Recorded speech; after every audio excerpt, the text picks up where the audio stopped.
ఏదైతే జగన్మోహన్ రెడ్డి అనే నేను కట్టిన కాలేజీలకు వెళ్ళి ఏదైతే రోడ్డు మీద వెళ్తున్న వ్యక్తులు చూసి తిరిగి ఆహా అనేటట్టు ఉండాలి అని నేను అనుకున్నాను. అలాగే కట్టాను అంటున్న జగన్మోహన్ రెడ్డి, ఇందులో వాస్తవం ఎంత ఉందనుకోవచ్చు అంటారు? ముందుగా అందరికీ నమస్కారం. ఈయన మెడికల్ కాలేజీలకి ఇది సెంట్రల్ ఫండ్. వాస్తవంగా ఆ రోజున బీజేపీ ప్రభుత్వం అన్ని రాష్ట్రాలకు ఇచ్చినట్టే మన రాష్ట్రానికి కూడా తెలంగాణకి 12 కాలేజీలు ఇచ్చింది. విస్తరణలో భాగంగా జనాభా లెక్కల ప్రకారం మనకు 17 కాలేజీలు ఇచ్చింది. 17 కాలేజీలో 60% ఫండు కేంద్ర ప్రభుత్వం ఇచ్చేది, 40% ఫండు రాష్ట్ర ప్రభుత్వం పెట్టుకునేది. సుమారు 600 కోట్ల పెట్టి రిషికొండలో ప్యాలెస్ కట్టుకోగలిగావు జగన్మోహన్ రెడ్డి. ఒక్కటంటే ఒక్క మెడికల్ కాలేజీ కట్టగలిగావా? 60% ఫండు కేంద్రం ఇస్తున్నప్పుడు 40% ఆ 600 కోట్లు ఋషికొండ ప్యాలెస్కే కనుక కేటాయించకుండా దాన్ని ఈ మెడికల్ కాలేజీలు కడితే ఆంధ్ర రాష్ట్రంలో 17 మెడికల్ కాలేజీలు పూర్తయ్యి ఈరోజు యువత అనేక రాష్ట్రాలకు వెళ్ళి చదువుకోకుండా మన రాష్ట్రంలోనే ప్రతి గ్రామానికి కూడా ఒక డాక్టర్, మంచి వైద్యుడు ఉండేవాడని ఈ సందర్భంగా తెలియజేస్తూ, నీకు రిషికొండ ప్యాలెస్లో కులకాలన్న మోజులో ఒక్క 10%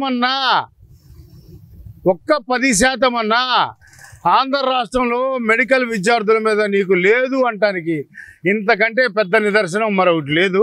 ఇకపోతే నీ కాలేజీల దగ్గరికి వెళ్తా ఆగి ఆహా అనాలా అంటున్నారు. ఆహా కాదు, హా అని అంటున్నారు. హాయిగా ఉందా, సమ్మగా ఉందని. వచ్చేవాడు పోయేవాడు ఆ నిర్మానుష్య ప్రాంతంలో ఒంటెలు పోసుకొని వెళ్తున్నారు. ప్రశాంతంగా ఉందా అనుకుంటున్నారు. ఏం పరిస్థితి తీసుకొచ్చావు జగన్మోహన్ రెడ్డి ఆంధ్ర రాష్ట్రంలో మెడికల్ విద్యార్థులకు అని చెప్పి ఈ సందర్భంగా తెలియజేస్తున్నారు. అంటే నేను ఇచ్చినవి తప్పితే చంద్రబాబు నాయుడు గారు కానీ ఎవరు ఒక్క మెడికల్ కాలేజ్ తెచ్చింది లేదు, పెట్టింది లేదు. మొత్తం నా ఘనతే. ఇప్పుడు నా ఘనతనంతా ప్రైవేట్ పరం చేస్తున్నారు. ఎవరైనా టెండర్ ఇస్తే గనక ఒక్కొక్కళ్ళకి మామూలుగా ఉండదు. నేను అధికారంలోకి వచ్చిన మరుక్షణం మొత్తాన్ని రద్దు చేస్తాను, మొత్తం స్వాధీనం చేసుకుంటాను, డబ్బులు వసూలు చేస్తాను మీ దగ్గర అని చెప్పి వార్నింగ్ అయితే ఇస్తున్నారు కదా. మరి జగన్మోహన్ రెడ్డి అధికారంలోకి వస్తాడంటావా? వస్తాడంటావా? ఆంధ్ర రాష్ట్రం ఈయన వచ్చేది లేదు, అది అయ్యేది లేదు, కానీ అయిపోయింది అంతా. ఇప్పుడు సేమ్ చూసావు కదా, ఈయన లాంటి ఫ్యామిలీ పక్క రాష్ట్రంలో కూడా ఉంది. కేటీఆర్ ఏమో ఫోన్ ట్యాపింగ్ కేసులో, అమ్మాయిల కేసులో ఇరుక్కుపోయి ఉన్నాడు. అదేవిధంగా కవిత లిక్కర్ కేసులో ఇరుక్కుపోయింది. కేసీఆర్, హరీష్ ఏమో కాళేశ్వరం, కూలేశ్వరంలో ఉన్నారు. అట్లాగే ఈయనకి సేమ్ ఆడ చెల్లెల్ని తరివేశాడు కేటీఆర్, ఈయన చెల్లెల్ని తరివేశాడు జగన్మోహన్ రెడ్డి. ఇద్దరు మన ఫోన్లో మాట్లాడుకుంటున్నారంటే జగన్మోహన్ రెడ్డికి దగ్గరగా ఉండే మనిషి చెప్పాడు, అన్నవు నువ్వు కూడా దాన్ని తరివేశావుగా మీ చెల్లెళ్ళు అంటే, నేను ముందే దాన్ని తరివేశానా, నాకు తెలుసు వాళ్ళకెట్ట వస్తాం అనే మాటలు మనమే కాచేద్దాం, మనకు కావాలి కదా. వీళ్ళంతా కూడా వేరే దేశాలకు వెళ్ళి అక్కడ పెద్ద పెద్ద వ్యాపారాలు పెట్టుకుందామని సంపాదించుకున్న డబ్బులు ఎట్లా పంచుతారా? నేను మాట అడుగుతాను ఈ చంద్రబాబు ప్రభుత్వాన్ని, కూటమి ప్రభుత్వాన్ని, ఏమయ్యా లిక్కర్ కేసులు, లిక్కర్ కుంభకోణం అని చెప్పి అందరినీ అరెస్టులు చేస్తున్నారు కదా, వాళ్ళ దగ్గర దొరికిన డబ్బులన్నీ లాక్కొని పక్కన పెట్టి ఆ రోజు రాష్ట్రంలో 5 సంవత్సరాల్లో 35,000 మంది లివర్లు పోయి చీప్ లిక్కర్ తాగి చనిపోయిన ప్రజల యొక్క ప్రాణాలు తీసేసిన ఈ జగన్మోహన్ రెడ్డి ఆస్తిని మొత్తాన్ని కూడా గవర్నమెంట్ పరం చేసుకొని పంచితే, చనిపోయిన వాళ్ళ కుటుంబాలకు పంచితే కుటుంబానికి 10 కోట్ల రూపాయలు వస్తాయి. వాళ్ళ జీవితాలు హాయిగా తరతరాలు బ్రతుకుతారు. ముందు జగన్మోహన్ రెడ్డి దగ్గర, ఆ మిథున్ రెడ్డి వాళ్ళు దొరికిన వాళ్ళ లిక్కర్ కేసులో ముద్దాయిలందరి దగ్గర ఆస్తులు మొత్తాన్ని కూడా రాష్ట్రం లాక్కొని, ఎందుకంటే కూటమి ప్రభుత్వానికి ఎదురు చెప్పేవాళ్ళు లేరు, కేంద్రంలో కూడా కూటమే ఉంది కాబట్టి మీరు అవి లాక్కొని పేద ప్రజలకు పంచమని సవినయంగా మేము కోరుకుంటున్నాం ఈ కూటమి ప్రభుత్వాన్ని. అప్పుడు కానీ రెండో వాడు కుంభకోణం చేయాలన్నా, ప్రజల్ని దోచుకోవాలన్నా, అవినీతి చేయాలన్నా భయపడతాడని ఈ సందర్భంగా తెలియజేస్తున్నాను. ఇదంతా ఒకెత్తు అయితే గనక రైతులకి గుప్పటి యూరియా పంచలేని చంద్రబాబు నాయుడు ఉంటే ఎంత, అచ్చెన్నాయుడు ఉంటే ఎంత, పవన్ కళ్యాణ్ ఉంటే ఎంత, పోయి అందరు బాయిలో దూకి సావండి అంటూ మరి శాపనార్థాలు పెడుతున్నాయి జగన్మోహన్ రెడ్డి. మరి దీనికి ఏం చెబుతారు? రైతులకి గుప్పటి యూరియా లేదు చంద్రబాబు నాయుడు తల్లికి 4 మెతుకులు పెట్టలేనోడి నువ్వు కూడా చెప్పొచ్చావా? చెల్లికే చిన్న చెర జాకెట్ పెట్టలేనోడి నువ్వు కూడా చెప్పొచ్చావా? జగన్మోహన్ రెడ్డి యూరియా ఆంధ్రప్రదేశ్లో ఏ ఒక్క రైతైనా రోడ్డు మీదకి వచ్చి నాకు యూరియా లేదు అని ఎవరైనా అన్నారా? నువ్వు 9వ తారీఖు నాడు రైతులను తీసుకొని యూరియా కోసం నేను రోడ్లు ఎక్కుతా అన్నావు. ఒక్కడు రాలా నీ వెనకాల, ఒక్క రైతు రాలా. నువ్వు కూడా రాలేదులే, బెంగళూరు ప్యాలెస్లో తొంగున్నావు. ఎందుకంటే రాష్ట్రం మొత్తం యూరియా చక్కగా సరఫరా అవుతుంది. కావాల్సిన వాళ్ళకి కావాల్సిన బస్తాలు ఉన్నాయి. 1,02,000 టన్నుల మెట్రిక్ టన్నుల యూరియాని ఇప్పటికే పంచడం జరిగింది. ఇంకా 57,000 లక్షల టన్నుల యూరియా వస్తూ ఉంది. కాబట్టి యూరియాకి ఎటువంటి కొరత లేదు. యూరియా లాగా అందలేదన్నా ఒక్కటంటే ఒక్క వాయిస్ కానీ, ఒక్క రైతు రోడ్డు మీదకి వచ్చింది కానీ, యూరియా లేదని చెప్పి ఎండిపోయిన పాడైపోయిన చేను కానీ ఒక్కడు చూపి. ఈ 2 సంవత్సరాల్లో సుభిక్షంగా 2 సీజన్లు వచ్చినాయి. ఖరీఫ్ సీజన్లో 2 సీజన్లలో సుభిక్షంగా వర్షాలు పడ్డాయి. డ్యాముల నిండా నీళ్లు వచ్చినాయి. నీళ్లు రాయలసీమకు కూడా పారినాయి. ఈ రోజున ప్రజలంతా సుఖ సంతోషాలతో పాడి పంటలతో విలసిల్లుతూ చల్లగా ఉన్నారు. దయచేసి వీళ్ళంతా ఇలా చల్లగా ఉన్నారని నువ్వు కుళ్ళి కుళ్ళి ఏడ్చి జగన్మోహన్ రెడ్డి నీకున్న రోగాలని పెంచుకోబాకు. ఆ పిచ్చి ముదిరిద్ది. కన్నన ముద్దులు ఎప్పుడో కూడా ఎక్స్పైర్ అయిపోయినాయి. దయచేసి మళ్ళీ వెళ్ళి చూయించుకొని కొత్త మందులు తెచ్చుకోవా. కొంచెమన్నా మనిషికి మిడిచిపోటు తగ్గిద్దని చెప్పి ఈ సందర్భంగా తెలియజేస్తూ, పోతే బావిలో దూకాలా?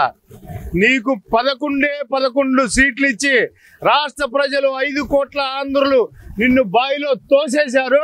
నువ్వు అడుగు నుండి బావిలో గాండ్రు కప్పలాగా అక్కడక్కడే అరుస్తూ ఉన్నావు.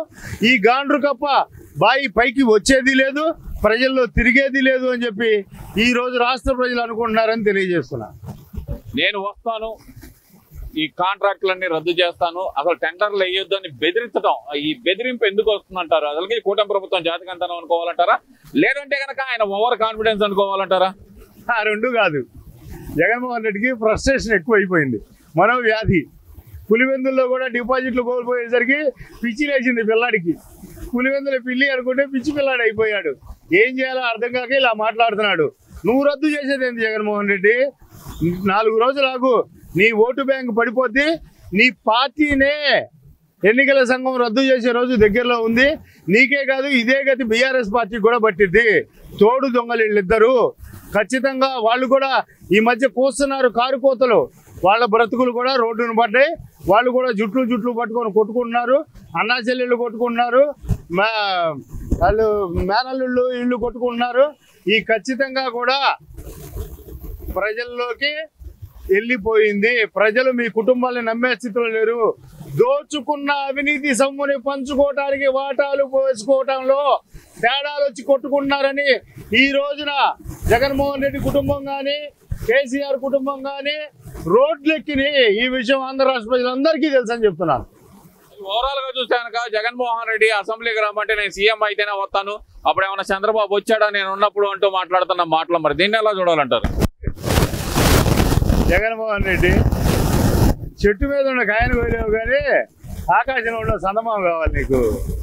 అసెంబ్లీకి వచ్చే దమ్ము లేదు కానీ ముఖ్యమంత్రి పదవి, ప్రతిపక్ష హోదా పదవి కావాలా? నీకు ఆ ఓపిక ఉందా? చెట్టు ఎక్కగలవా? కాయ కోసుకోగలవా? నీకు ఆకాశంలో ఉన్న సందమాం కావాలి. ప్రజలు ఇవ్వాలా నీకు ఆ పదవి? పోయినసారి 150 సీట్లు ఇస్తే 20 కదా. ప్రజలు ఇవ్వలేదు కదా నీకు ప్రతిపక్ష హోదా. దమ్ముంటే చంద్రబాబు నాయుడు ఇవ్వాలా. చంద్రబాబు నాయుడు గారి దమ్ము గురించి మీరు మాట్లాడతారా? ఏ విషయంలో దమ్ము లేదానికి? 6 సూపర్ 6 వాగ్దానాల్లో ఈరోజు అసలు శాంపిల్ గా మొట్టమొదట 3 సిలిండర్లు. 3 సిలిండర్ అయిపోగానే పిల్లలకి తల్లికి వందనం. మహిళలు చూసారా? ప్రతి చోట కూడా ఎక్కడా జగన్మోహన్ రెడ్డి పెట్టుకున్నట్టు జగనన్న పాలు, జగనన్న గుడ్డు పెడతాడా? జగనన్న పాలు వస్తాయి ఆ పిండితే జగన్మోహన్ రెడ్డి దగ్గర. జగనన్న పాలు, జగనన్న గుడ్డు, జగనన్న గాడిద గుడ్డు, ఈ గోల లేకుండా చక్కగా ఇప్పుడు కేవలం ఉచిత బస్సు కూడా స్త్రీ శక్తి మన మహిళల్ని మహారాణుల్ని చేసి చెప్పాడు. తల్లికి వందనం, తల్లికి గౌరవించాడు. అలాగే అన్నదాత, రైతుని అన్నదాతగా గౌరవించుకున్నాడు. ప్రతి పథకం కూడా ఎంత స్వచ్ఛత, ఎంత నిజాయితీ. ఎక్కడైనా చంద్రన్న పథకం అంటున్నారా? లేదు కదా. ప్రభుత్వ పథకాలు ఇవి. దాన్ని అలాగే చూశాడు ఆయన. నీ సెల్ఫ్ డబ్బా కోసం 100,000 కోట్లు రంగులు వేసుకోవడానికి, పేర్లు పెట్టుకోవడానికి ఖర్చులు చేసి నాశనం చేసి రాష్ట్ర ఖజానాన్ని మొత్తాన్ని లూటీ చేసి నీ కాంట్రాక్టర్లకి సగం నీకు సగం పంచుకొని ప్రజల్ని కట్టు బట్టలతో నడి రోడ్డు మీద నిలబెడితే నిన్ను ముంచేశారు బావిలో. నువ్వు దూకి చావు, బావిలో దూకుతావో మళ్ళీ లేకుండా బంగాళాఖాతంలో దూకుతావో జగన్మోహన్ రెడ్డి నీ ఇష్టం అని చెప్పి తెలియజేస్తూ ఇక నుంచైనా మేలు రకం రాజకీయాలు చేయి. నోరు అదుపులో పెట్టుకో, మైండ్ అదుపులో పెట్టుకో, లేకపోతే నువ్వు వేసే టాబ్లెట్లు మార్చుకో. చంద్రబాబు నాయుడు గారి దగ్గరికి వెళ్ళి దండం పెట్టి లండన్ పోవటానికి పర్మిషన్ తెచ్చుకో. లండన్ పో, ఇంకోసారి డాక్టర్ గారు మొత్తం హెల్త్ చెకప్ చేయించుకో, మంచి మందులు తెచ్చుకో, మంచి మార్గంలో నడువు అని చెప్పి హితవు పలుకుతున్నాను జగన్మోహన్ రెడ్డి.